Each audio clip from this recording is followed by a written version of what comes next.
uvikela kanjani umzimba wakho and nesoul yakho from being captured?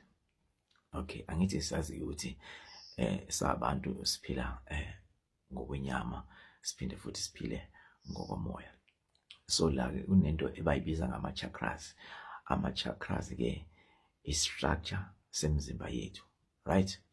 So ama chakras ke ayisikhombisa, right? Awu-3 noma amathathu representa umzimba. So ukuthi usho ukuthi representa inyama. So lawa amanye awu-4 representa umoya. So automatically kuyasitshela lokho ukuthi vele sidalelwe ukuthi siphile ngokomoya, ngoba vele siwumoya, kwasekuqaleni besiwumoya. Inyama sibulekiwe nje ukuthi kunemishini uNkulunkulu afuna ukuyifezekisa, asebenzisa thina njengoba siphila enyameni, right? So lama chakras ke mhlambe mangaqala la ngizansi from la esibeletheni sibiza isolar plexus chakra. Ama sehlela kancane ku-abdomen sibiza isacral, and then lezansi i-root. Lama chakras lawo ke ayahambisana ukuze mhlambe umzimba wakho uhlezi uvikelekile, umele akwazi ukuthi asebenzisane, right? Shuthi kumele uwa-activate. So activate kanjani ke lama chakras? So activate ngokuthi ke kumele ubheke indawo oyihambayo, i-root chakra leyo, bese sinyukela ku-sacral. Abantu olala nabo, you have to protect yourself from sleeping around, right? And then bese kuba isola. Isola ke iyona engicabanga ukuthi ibaleke kakhulu ngoba iyona ephethe i-energy yakho yonke. So kumele ihlezi igcwele, kumele uyi-recharge. So ngoba ila ekwenzeka khona ingane, iwumbu, ila ekwenzeka khona impilo, ila ekubumbeka khona impilo yomuntu, right? Kubantu besilisa unokubona ke sometimes ukuthi mhlambe benenza inkonzo yasekamelweni, wena njengoba kuwena usuku release amandla akho mhlambe ayehla kancane, ufikela ukukhathala. Mangingathi mhlambe ngenza isibonelo nje, angithi siyazi ukuthi imoto ihamba ngopetrol. Sisuke siyalwa ke noma bayayalwa ke laba banemoto ukuthi imoto angimele ize iphele upetrol wonke mhlambe nya lakhe ingabi khona lutho, ugcine sohamba nge-empty tank ngoba ibulala i-tank. Kumele imoto ihlezi nopetrol. Mase mhlambe seyikhanyisa uthela upetrol lapho ukuze uvikele i-tank lemoto yakho. Nakanjalo ke mhlambe emzimbeni yethu ilapho ekuhlala khona i-energy yomuntu, ukuvikeleka kwakho kukuyona isola.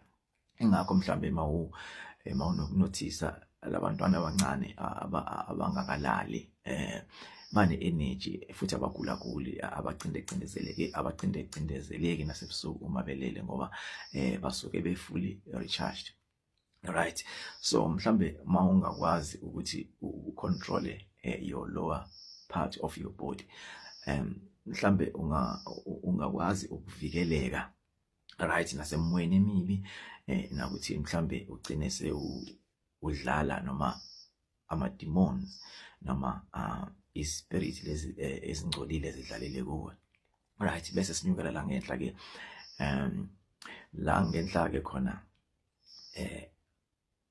lama chakras angenhla representa konke ongabonakali, futhi representa ispirit, right, umoya, ngoba okwenzeka la ngenhla ukuboni kuphela ama feelings, ama emotions, inhliziyo, heart chakra, you only feel, awuboni, right?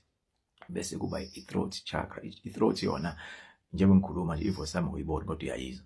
And then bese kuba i-third eye. Ne-third eye ubona ihlelo bathi ihlelo moya, shuthi ubona okusemfihlakalweni, mhlambe njengoba mawusukulele ebusuku uphupha lapho angithi usuke mawulele usuke ufana nomuntu osuke efile, kodwa ke uyakwazi ukubona ngoba ihlelo lona lisuke li-active mawusuke ulele. Bese kuba i-crown chakra ke iyona engicabanga ukuthi i-higher vibration yakho, right? Iyona ke eyenza ukuthi mhlambe mase u-aligned with all lama chakras wakho, uthola ukuthi nasebusuku noma ulele kufika mhlambe lama demoni noma mhlambe they casting spells over your body, bawathumela ukuthi mhlambe akwenze okubi, afike uyakwazi ukutransforma noma uyakwazi ukuvikeleka noma uyakwazi ukubona usheshe ushifte, uyakwazi ukushifta uma umuntu njengoba ngiqale ngathi siphila ngokomoya. So kuyakusiza ukuthi lawo chakras lakho maye aligned ukuthi ukwazi ukutransforma to a spirit ngoba vele uvibrator high, ukuthi mhlambe uvikeleke ekutheni imimoya emibi ingafiki kuwena, ifike kabi. So masingagada ukuthi mhlambe sikwazi ukucontrola our lower part of imizimba yethu, lokho ukwenza ukuthi singamemi amademoni noma singamemi lama spirit obumnyama ukuthi acontrole imizimba yethu. Lokho kuzokwenza ukuthi ugcine sewucindezeleka ebusuku, noma mhlambe kunento abayibiza ama spiritual wives noma husbands. Lama spiritual wives and husbands asuke edonswa ukuthi usuke ungaka-activate i-sacral chakra yakho, ngoba usungacontrolele, usungakwazi ukucontrola imizwa yakho. Shuthi mawuza engathi ushiselwa igazi akwazi ukuyibamba ukuthi awuthi ngiyibambe kancane, ngoba your lower part of your body noma umzimba wakho iwona usuke ucontrola umoya wakho, which is wrong. Umoya wakho kumele ucontrole umzimba wakho ngendlela osuke ucabanga ngayo, ngoba uzokwazi ukuthi ulwisane nemizwa yakho ukuthi no angakabi ready. So lapho ke mhlambe uzokwazi ukuthi uvikeleke, nanokuthi zonke izinto ezimbi ezobe zizwa empilweni yakho uzoba ukwazi ukuyibona ngoba uzobe uvibrator higher. So these chakras uzobe uyi-activateile ezobe sekugayidile, ekwazi ukubona ngale kwehlo lenyama njengoba siphila enyameni nje, izokwazi ukubonisa ukuthi inempi ezayo, and bese siyakwazi ukuvikela noma isikwazi ukususa noma ebusuku ulele, uzokwazi ukuvikeleka ngoba uyakwazi ukutransforma ukuthi uwomoya. So i-message engiyidlulisayo ke la bantwana basekhaya ukuthi asizame ukuthi mhlambe sibe clean, right, and then you pray, you fast. Lokho kuzokhulisa kakhulu umoya wakho ukuthi ukwazi ukuvikela, ukwazi futhi ukubonisa ukuthi uyivikela kanjani inyama yakho, ngoba amademoni into ayenzayo afuna ukuthola, aqala ngokuthola inyama. Ayazi mayisethola inyama, ngoba inyama kuhlala umoya wakho noma kuhlala isoli yakho kule nyama le umzimba wakho. Azokwazi mayisethola inyama kuzobe sekuseduze akwazi ukuthola isoli yakho. Mayisethola isoli yakho ke then we are done.